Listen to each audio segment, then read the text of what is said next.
John Brewer for Brewer Wood. I'd like to introduce you all to everybody. My partner, Dane Wood, Norby Cisneros, our class action guru, and he's also very well versed and been working in Native American law and representing tribes across the country for probably 20, how long? Since 2002. Since 2002, now you're gonna make me do math. And we have Bob Schaefer, the appellate guru. So this is our team.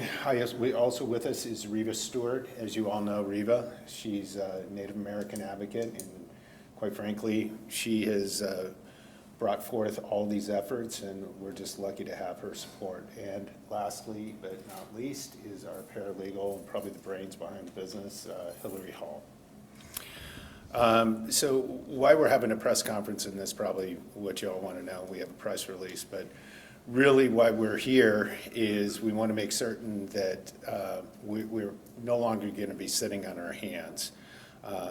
Currently, we've seen the past administration go through various forms of what we would like to call political infomercials, almost relating to their campaign, utilizing their power to be talking about the sober living crisis and all the good work they've done, patting themselves on the back with all the indictments and everything. And I can get into that in a little bit. But we are no longer going to be sitting idly by. Our case has gone through the appellate process, and we needed to be quiet for legal reasons during that process. But the state kind of holding these press conferences, doing everything, it's almost diminishing the importance of our legal action, and that's why we're here today, and to address which the state has not done, the severe and tragic harm to the Native American people.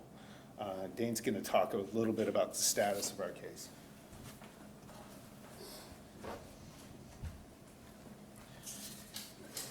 Thank you all for coming today.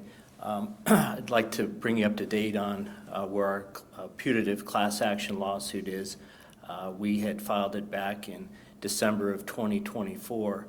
Early last year, the state filed papers to move to dismiss the action. And so after a period of time, the parties then filed papers for the court, and then the court heard it last July and then entered a ruling.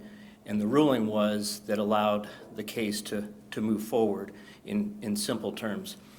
And so I'll start by reading to you. This is back in July of 2025, the trial court's ruling, if we can bring that up.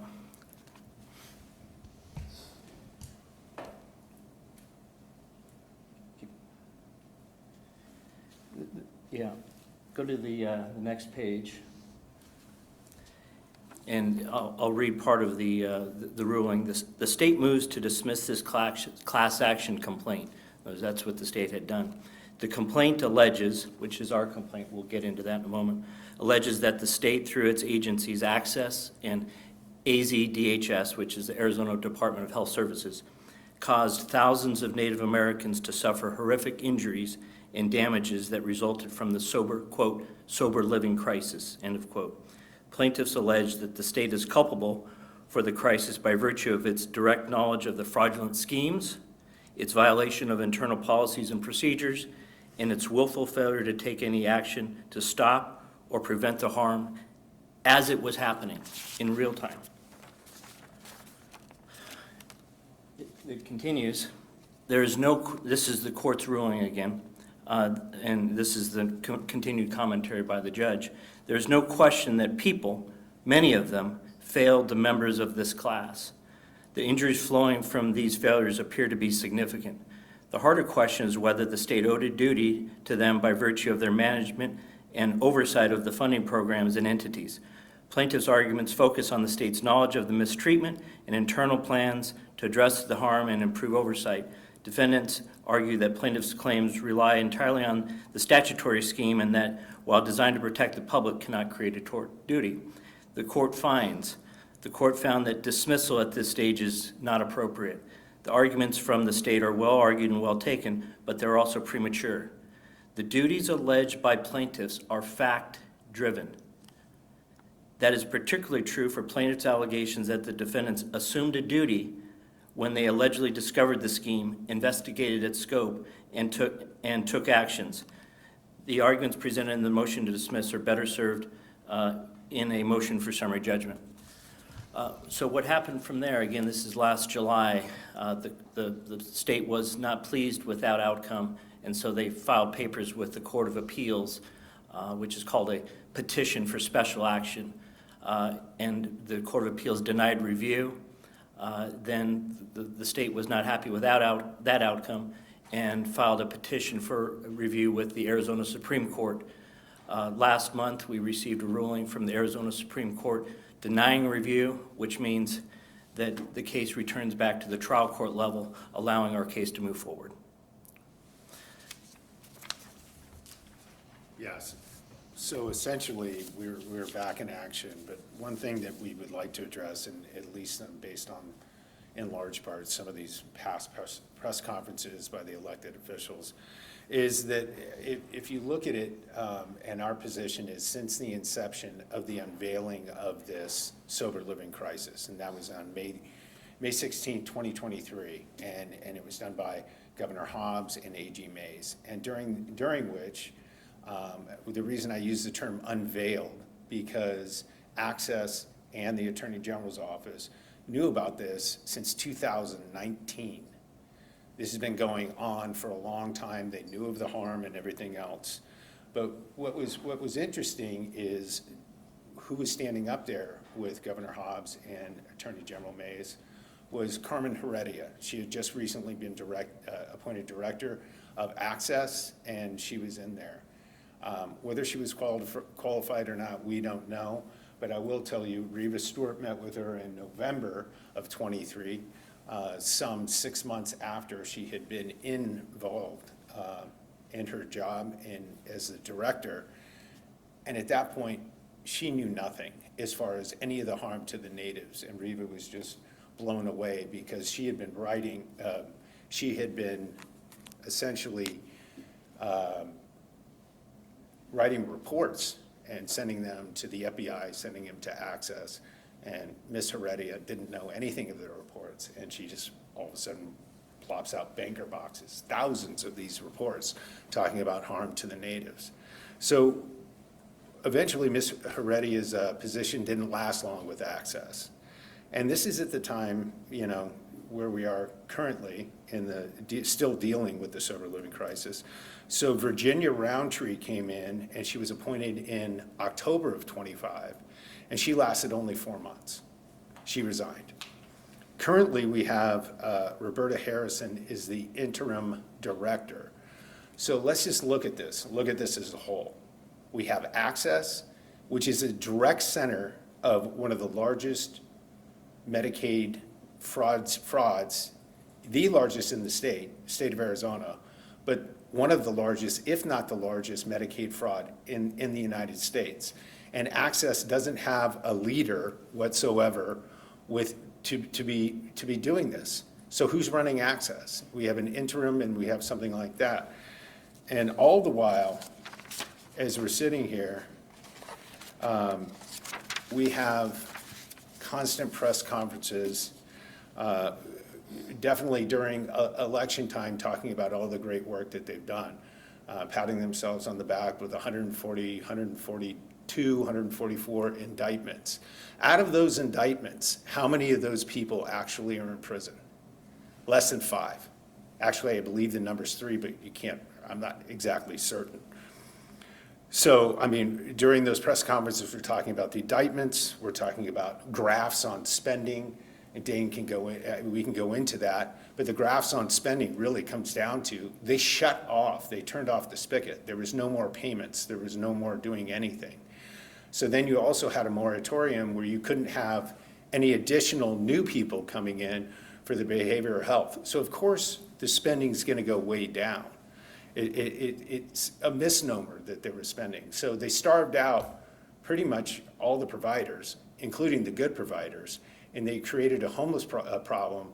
But think of it this way. So a lot of these natives, as you all know, have came in with, let's say, came into the behavioral health program, and they did it under the American Indian Health Plan, but they came down with an alcohol problem. What was rampant within these homes was drugs, and they were giving them meth, they're giving them fentanyl, and it was crazy. So you have these people that all of a sudden develop a meth and fentanyl addiction, and then they're kicked out of the homes.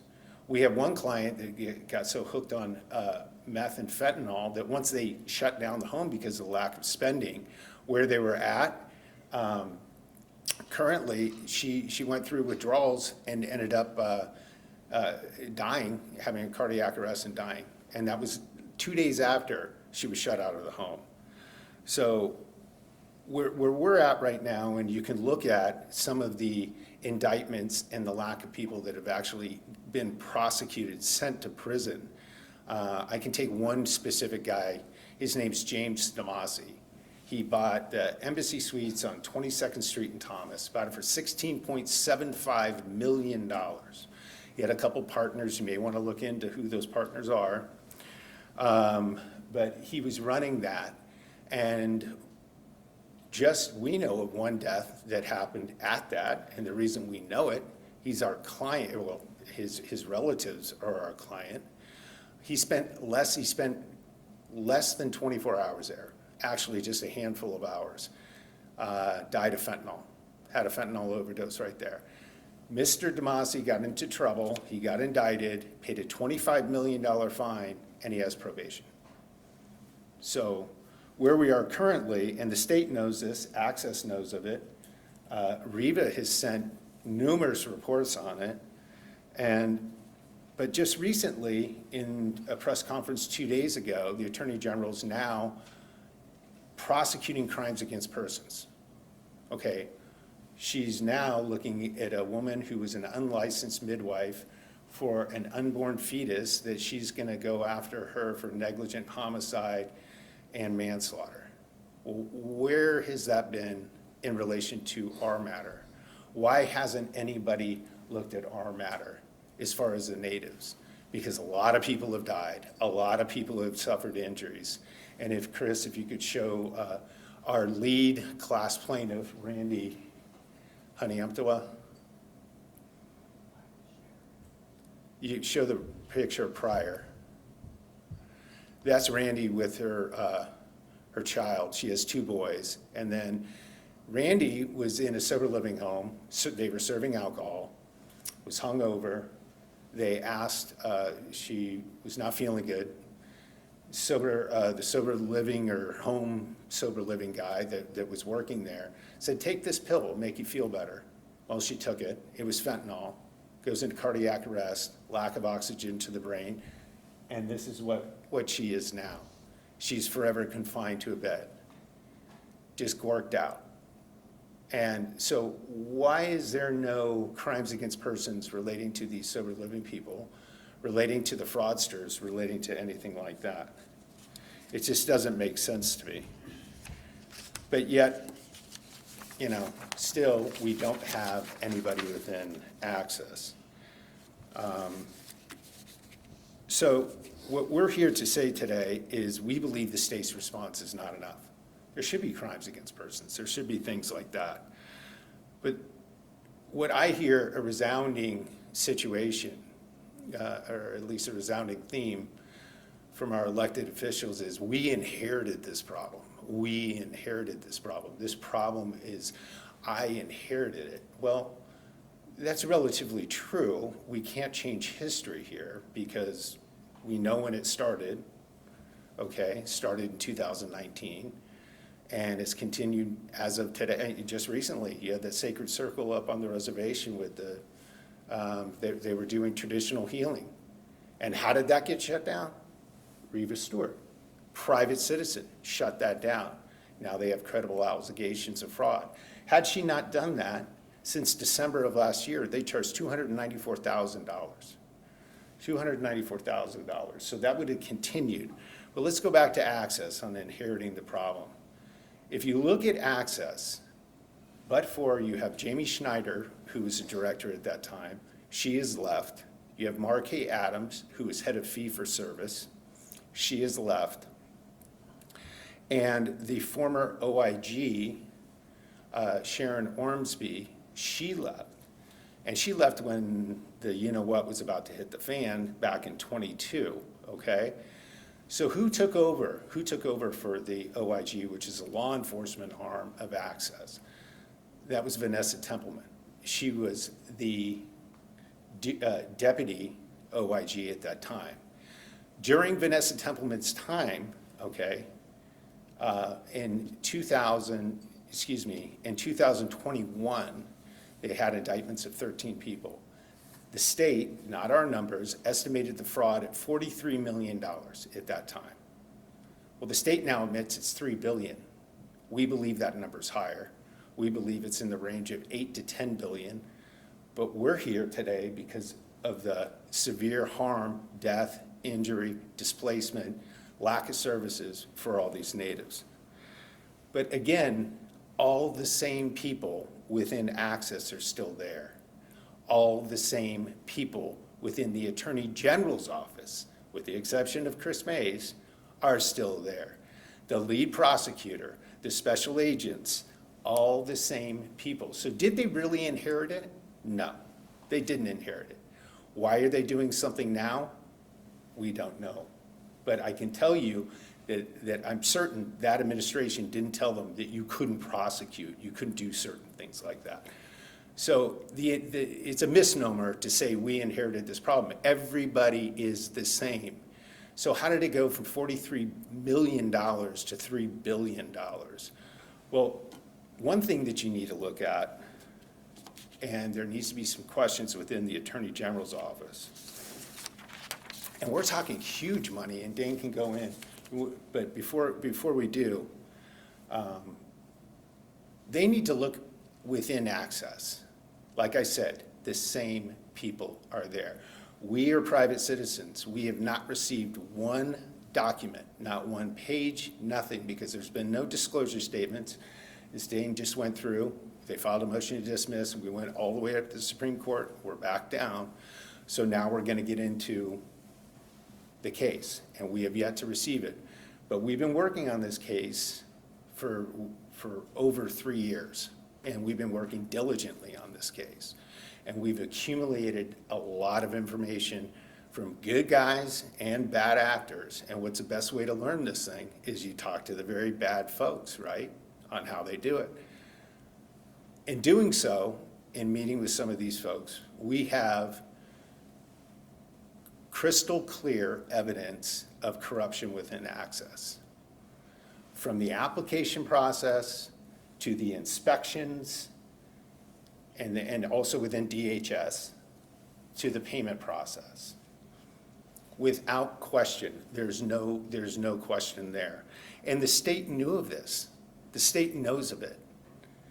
And I can talk to you a little bit about it. So when, let's just say somebody gets indicted and they go in and they get interrogated, or they come in with their attorney and they do a free talk, what do? They set up almost like it's a photo lineup, kind of like the Brady Bunch, and you have these people. And so they're questioned, okay, do you know this person? Do you know this person?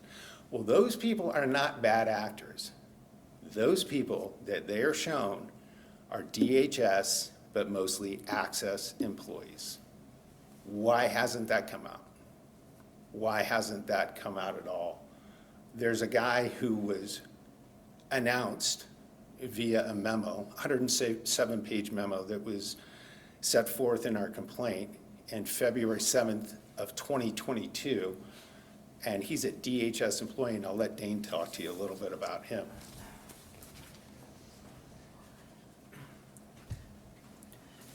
Part of what John is talking about is obviously cleaning house. You know, there's people within Access and within the state, within DHS, that were somehow involved in this scheme from the outset, and how many are still there. So one example that we're bringing to light that we exposed and we brought it in one of our original notices of claim was somebody within DHS. And this is not to badmouth him, this is to simply show the what the state was doing and not doing, more particularly in terms of knowing what was going on under its own roof.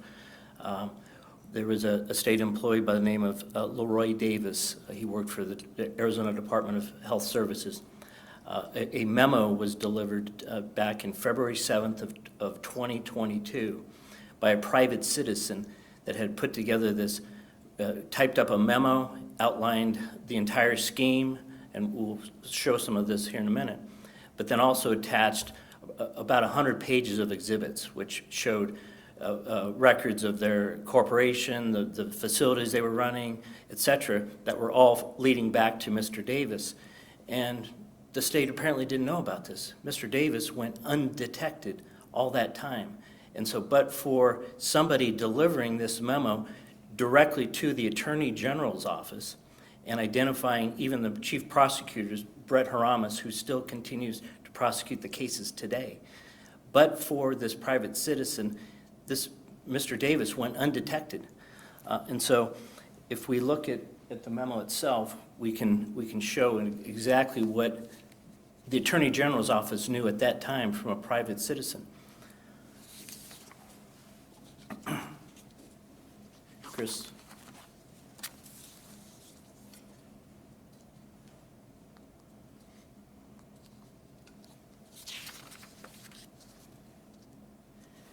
As you can see, this is dated February 7th, 2022 at the top, and it's captioned urgent and to the Arizona Attorney General's office. And if I'll scroll down to some highlighted portions, and says it also includes rampant patient brokering and housing of Native Americans in unsafe and licensed homes in the valley, at least 31 homes as of today. Through our research, it is apparent that the individuals Leroy Davis, and there's some other names there, with their 45 related business entities, fraudulently billed the state's Medicaid agency, Access, and American Indian Health Plan, millions of dollars for services they claim were provided, etc. And it continues, the billing scheme, we believe, is headed up by Leroy Davis, who currently works for the Arizona Department of Health Services. We believe because they've been able to operate undetected for so long, there is collusion amongst employees of AZDHS and Leroy Davis to defraud AIHP. The scheme is simple. Send vans to the reservations to pick up Native Americans and house them in unlicensed homes, less than 6 to avoid attention. Drive them to the center for group each day with no licensure, oversight, or credentialed staff, then bill AIHP, no contract necessary, and continue to build an enterprise and a network of people who will find Native Americans, send them to the solutions of sobriety and or path of resilience to get them paid. This is a very familiar message. Now, I reflect back, again, that this was delivered to the Attorney General's office in February of 2022. Well, what came of that? And so Mr. Davis, we have some pictures of him. He was finally charged. He was finally charged in the fall of 2024. It was 2.5 years later. Why are they sitting on this information?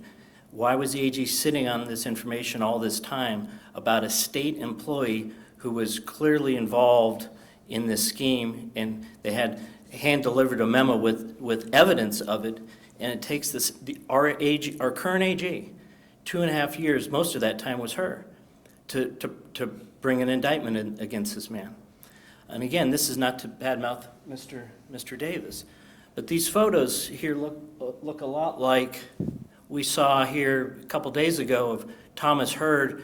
You remember the Attorney General's conference of showing his homes and his mansions and his shoes and his cars. How come we didn't see this? And in particular, when she unveiled this sober living crisis back in May 16th of 2023, she knew of Mr. Davis for over a year at that time. There was no mention whatsoever at that initial unveiling of the state's knowledge of that there were people on the inside that were connected to this scheme. And yet they had all this materials for over a year at that time about Mr. Davis. Why wasn't that brought to the public eye? Why wasn't then his lavish, as we called it, the fraudsters living high on the hog.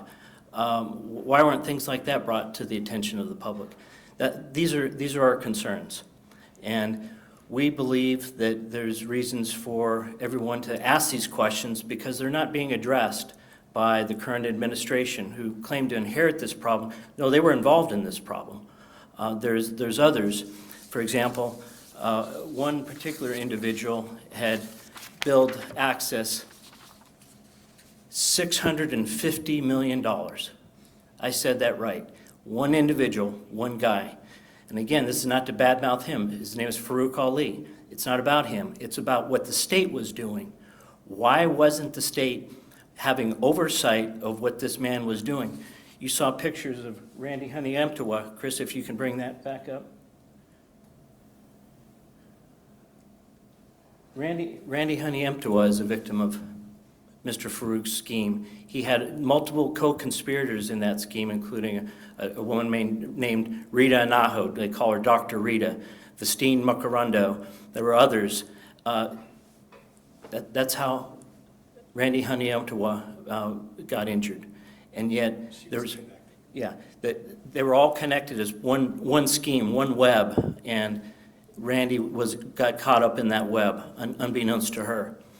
And so that's just one example. How many other hundreds or thousands have been caught up in that web that we haven't been told about, that the public hasn't been told about?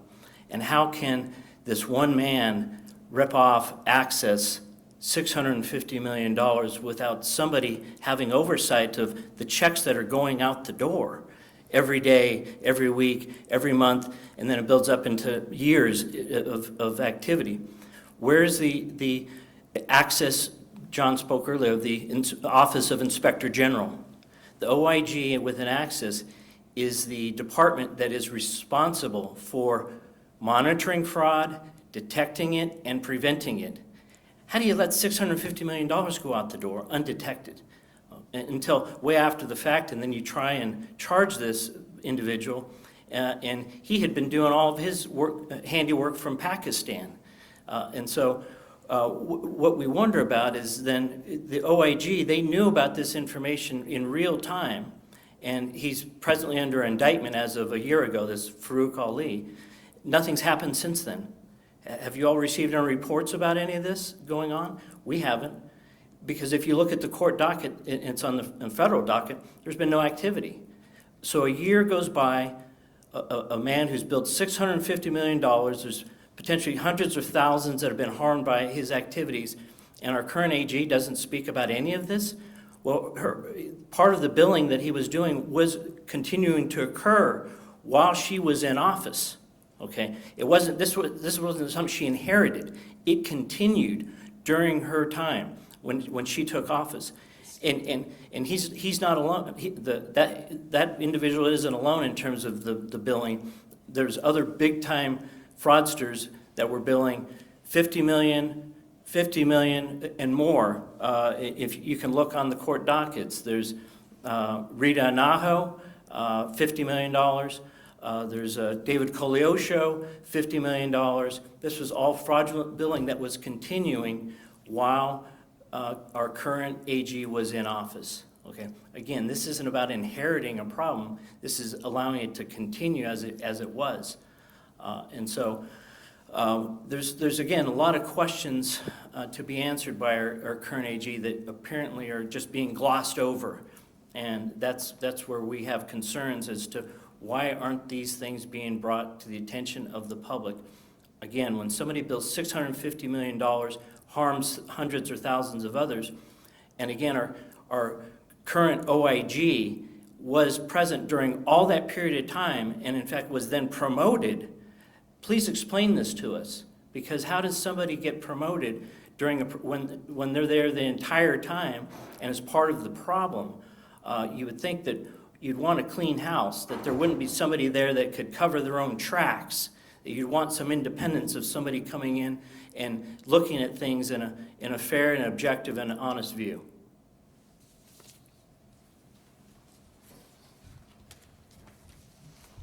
Dane hit the nail on the head, but the one thing I think that I failed to mention The people that we know that were corrupt are still employed at Access. They're still there. And they're still conducting their jobs. And I believe that the state, sorry, I gotta speak up. I believe that the state knows this. They have to know this. And maybe because they're in a lawsuit, they don't want a clean house, but who's getting harmed? Us, the taxpayer. And this just isn't Arizona money. That's where the big misnomer is here.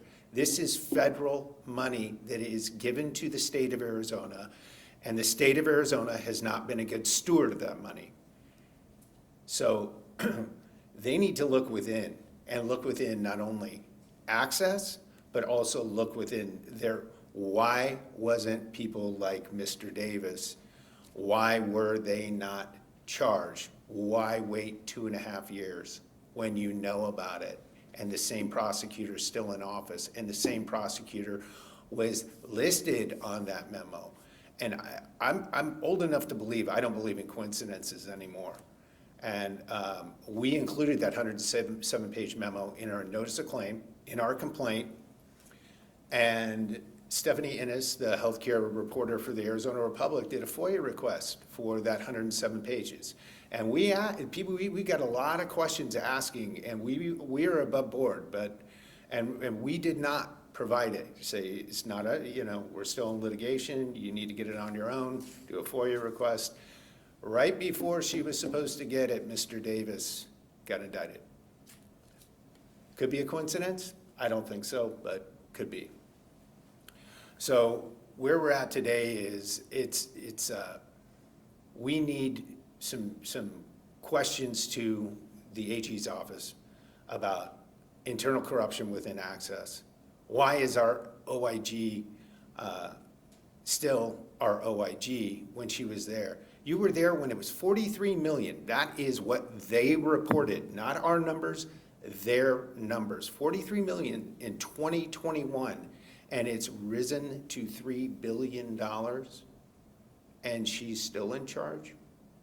And when she's questioned by Senator Warner, she can't answer a question and says, I need to go back and review this information. I have to go take a look at this information. Some of her subordinates say the same thing. Well, wait a second, you lived, breathed, and died this thing, and you just had, $2.9 billion expand on your watch. What's going on? And why are these Access employees still employed at Access? So currently, I think that's all we have to share with you. This is just the tip of the iceberg. This is somewhat in response to the political infomercials that we've had to sit back and watch and with 3 people in prison and hundreds, if not thousands of natives, thousands of people who've been injured, like Randy, people who have lost their loved ones, and there's no action. But we're gonna go charge a 73-year-old midwife for an unborn fetus. Take a look at Randy. But that's all we have to share today, unless Bob or Norby has anything. But thank you all. Are you going to take questions? Sure. We'll take them down here, or do you want us up here? I mean, if you just want to stay there and then we'll talk to you there, that works for me. What's the next step in this case now that they've exhausted the dismissal appeal process? We have a Rule 16 conference, which is a scheduling conference, and we need to sit down and set forth a plan, a schedule, and we have to jointly come up with one with the state. The state's attorneys have been actually good people. They're great people. We've worked against them probably for 30 years. We have a good relationship with them. Yeah, I can't say the same for their clients, but. Do we know roughly how long that'll take? When is the hearings? July 30th. So we have a hearing to set the schedule on July 30th.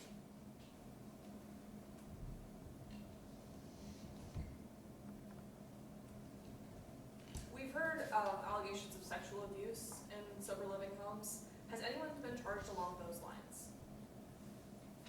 Not to my knowledge. Yeah, to our knowledge, all the charges that have come out from the Attorney General's office have been over money.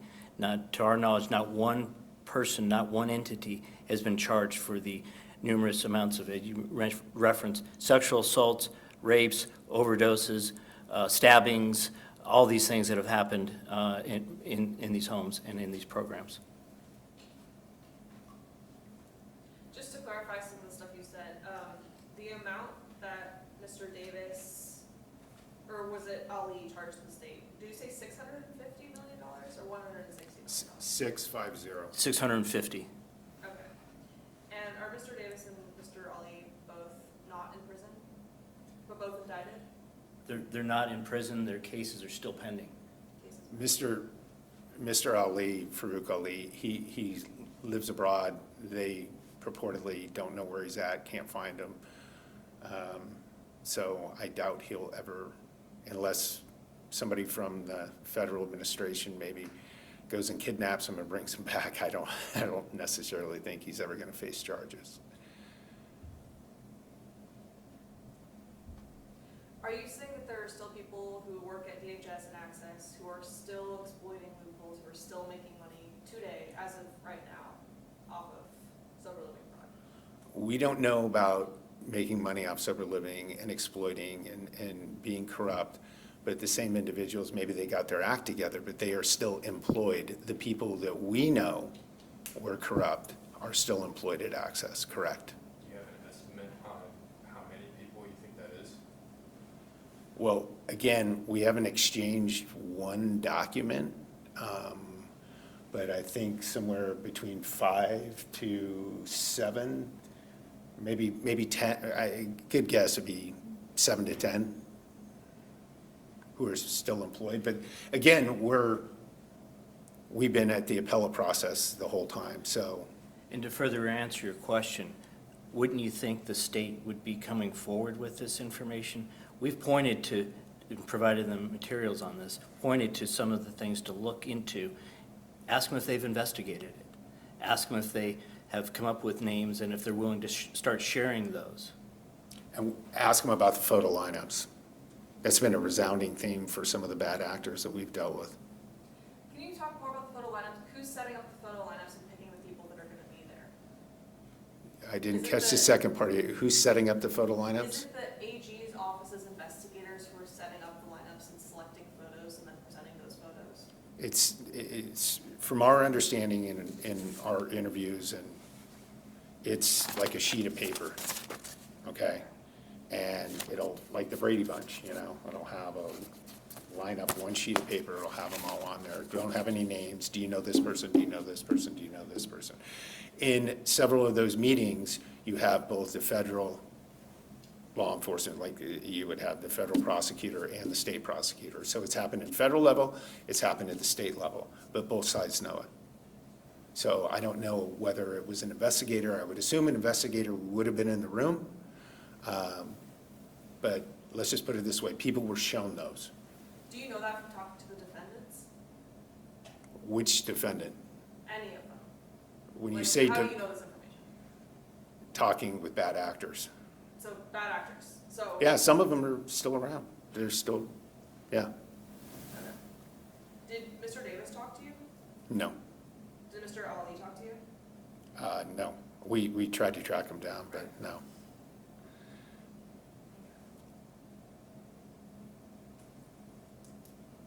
And I don't know if he's in Pakistan. It's our understanding he likes to go to various cities in the United States. We'd also note that one of your colleagues, William Pitts, had interviewed a gentleman here, it's about 3 years ago, William will remember, that was speaking on behalf of Farouk Ali. His name was Mark Stanley, which is a very Caucasian name. He was clearly not, he was either from the Middle East or Pakistan, somewhere of that sort.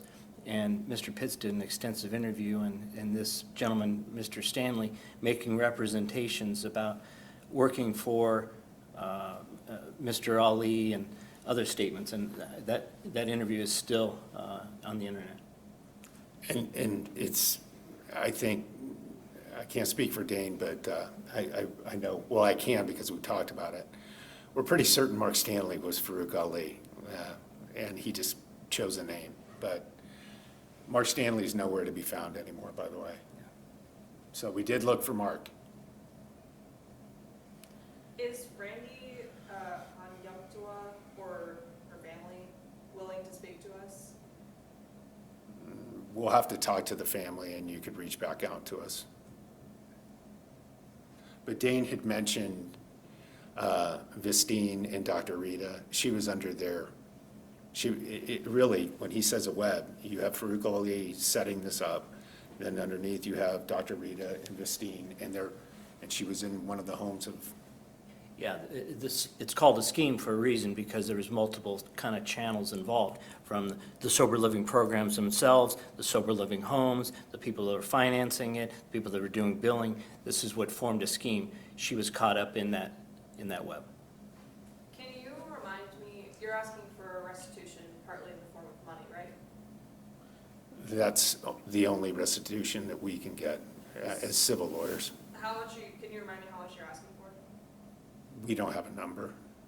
Can you give us, is it gonna be in the billions? We don't have a number. I will say this, though, there's no amount of money to pay for somebody's life, loss of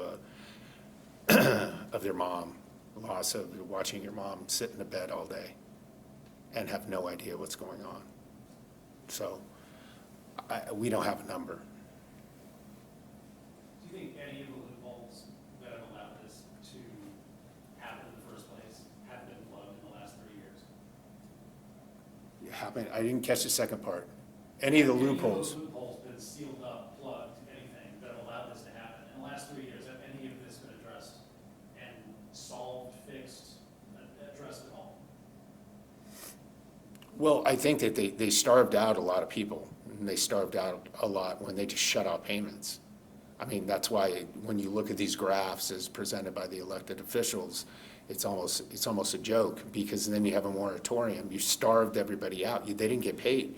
And then you have homes, and you got people there, and you have behavioral health, you have technicians, you have all these things, and they can't afford to keep those people. And those people quit and they leave, and then you got to pay your rent, you got to do all those things.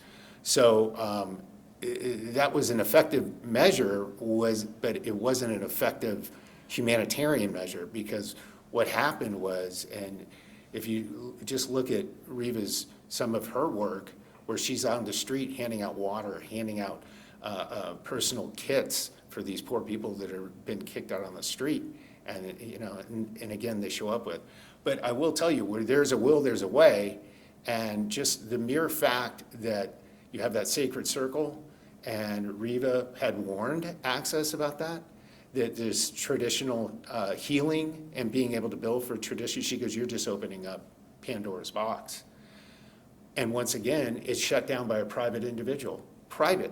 That wasn't done because of any of their due diligence whatsoever. And there was an individual who was indicted back in 21. His name is Kevin Molson.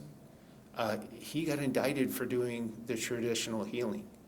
So why all of a sudden are they? We know why, but at the end of the day, it just seems like they can't get out of their own way. They need to clean house. Really, I mean, we have talked amongst ourselves as a team, and we have a pretty good solution on this fee for service. You're having people who approve $650 million for one guy. It doesn't work. So why do we have these Access employees have any decision-making ability whatsoever? So if it went to managed care, and I understand there's a whole slew of it, but we believe we have a solution, but that's for another day. William, to further answer your question, is that we've heard a lot of talk about that, here's what we're doing now, or here's what we're doing better for the future. Again, glossing over what happened in the past, which was described by them as a colossal failure in government. What about the path of harm that you left behind, and having a comprehensive plan to repair the natives? That hasn't been done. That hasn't been announced. It's all about, look at the indictments I've brought. These aren't people going to prison. These are mere charges. And then nearly all of them have been merely slaps on the hand probation rather than people going to prison. Billions lost, and only a handful go to prison. thousands injured, and again, only a small handful go to prison. There's something wrong with that. Do you know if AG Brnovich responded to that memo? We don't know. Are you in contact with any of the bad actors currently? And are they cooperating at all with your case? That we really can't get into. Have you received threats? No, but we really don't want to answer anything. Have you received threats? Reva? Yes, From who? From the state or from bad actors or from both? it could be from both. I've been, could I introduce myself first? Sure. Good morning, jag är Reva Stewart-Check. Nashasha Shalom Badahi Bashishi, Kayani Dashiche, Tohi Blini Dashna. My name is Reva Stewart. I am from the Bear Clan of the Navajo Nation. And to your question, yes, I have been.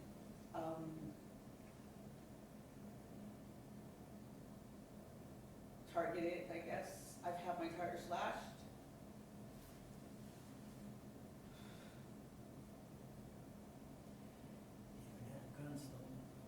Had my gun stolen. I had these bad actors come to my place of work, trying to get me to go outside. But that hasn't stopped me, and it won't stop me. I've worked nonstop for the last 3.5 years to get this out in the open. And if it wasn't for my team, Turtle Island Women Warriors, always being there for me, patting me on the back, you can do this, you can do that. It would be hard, but you think about the lives lost. I think everybody forgets the humanitarian part of this, is how many people have we lost? How many people do we continue to lose? To this day, people on social media are still recruiting for the American Indian Health Plan. How does that happen? Where's the oversight in that? I've complained I don't see action with Access or ADHS, and I've said it from the beginning. Why aren't they doing anything? I can have meetings, I can have press conferences, what have you, but nothing is being done because no one wants to admit they're at fault. So when you continue to do this, it's really frustrating, because how is it now to this day that people can still recruit on social media and blatantly put, if you have the American Indian Health Plan, something is obviously wrong. Can you talk about just the human toll that you've personally witnessed? Do you want have to? you step Yeah, up? that's right. Don't forget to talk about Maricopa County Heat Relief Program and their statistics.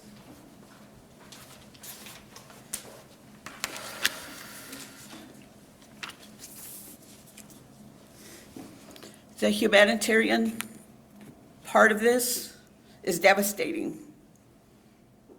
We can go back and forth and say so-and-so is doing this, people are getting indicted, but how many of our Native families have buried their loved ones? How many of our Native families are looking for their missing? If you look at the missing Natives today, you're gonna notice that back in 2022, when I had all those pictures of the Native people going missing, we're at that exact spot again, the exact same spot, because there are so many going missing. And now, you know, as Turtle Island Women Warriors, we go out there and educate. We try to educate a lot of our own relatives on what red flags to look for, because if you go into these homes and we tell them, you will end up dead. So with the lives lost and the lives being affected to this day, the amount of fentanyl overdose is high. And with the heat relief that we do we're on the Heat Relief Network, and we're told that within June, I think June, yeah, we're in June, there's already been 65 heat-related deaths. So,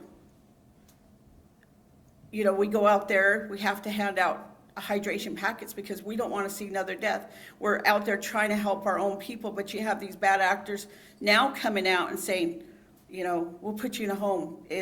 And they reach back out to us. We have no food. We don't know how to get out. And just yesterday, I got a phone call that a lady wouldn't let one of their people out of the door. They literally had to get the police out there in Levine. So how is this happening, and how is it under the American Indian Health Plan all over again? I've said it, and you know, there's no real accountability for the failures that happened. No one wants to be held accountable. No one wants to admit that they were wrong. But in this case, every person who has dealt in Access and ADHS is wrong, because nobody wants to actually say, I was wrong, I did it, it's my fault. Do they want to admit to the deaths? Do they want to admit to the missing? They want to sugarcoat it. You see all these press conferences coming out now about this fraud and everything. We were screaming about this 3 years ago. And we're not going to stop. We're going to continue to be out there and be there for our people. And if it comes down to our own people taking advantage of the system, they're going to be caught just the same way everybody else is. You know, nobody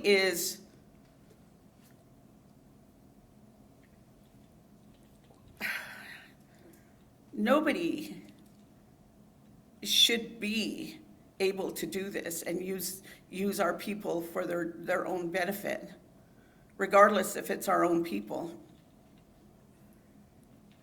What would a successful outcome of the case look like to you?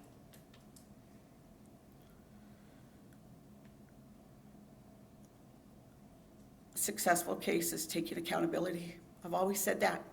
Be accountable for everything that you've done, everything that you've created. Make changes. Work with the tribes. You know, even our tribal governments need to bring detoxes, facilities there, recovery centers there. That would be what we would need most, instead of bringing it down to the valley and bringing more people to the valley and they're kicked out in three months. Well, here you go. Now you got to find your way home.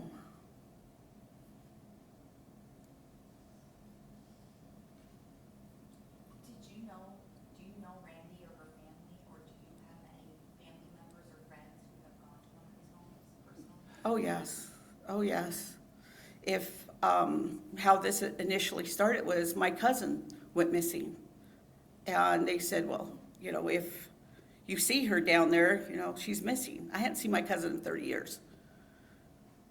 We were able to find her within 3 days.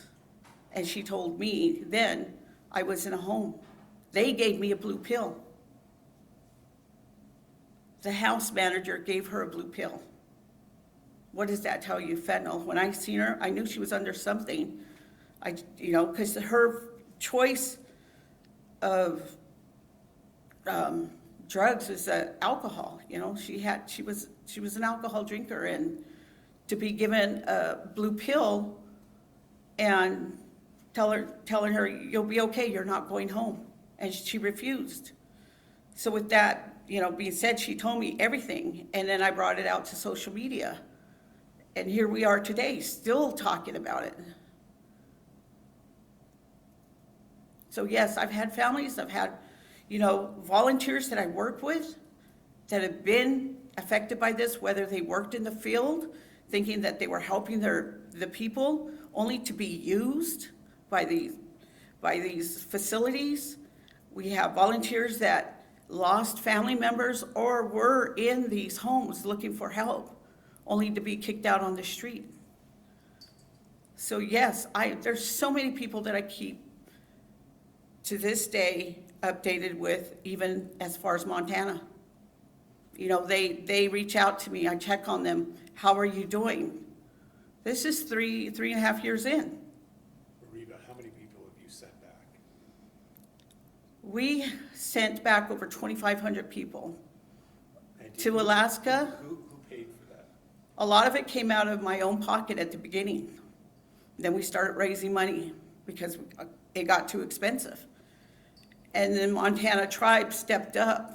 And I believe they're the only tribes that really stepped up for their people and started getting them home. So yes, it's been a long 3.5 years, and today, unfortunately, we're still here.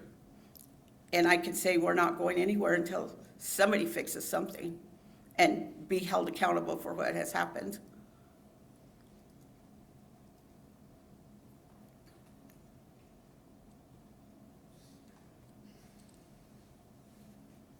Got it?